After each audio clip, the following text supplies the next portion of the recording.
জানো কেন আমাদের জীবনটা নষ্ট হয়ে যায়? আমাদের ভুলের জন্যই কিন্তু আমাদের জীবনটা নষ্ট হয়ে যায়।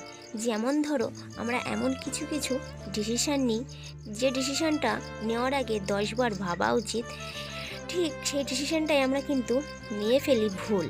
যেমন ধরো, তোমার জীবনের সবথেকে বড় যে ইম্পর্টেন্ট জিনিস, সেটা হচ্ছে তুমি যখন তোমার জীবন সঙ্গীটাকে চুজ করবে না, তখন একটু ভেবে চিন্তে ডিসিশনটা নেওয়া উচিত। আর ভেবে চিন্তে একটা মানুষ জীবনসঙ্গী হিসাবে চুজ করা উচিত।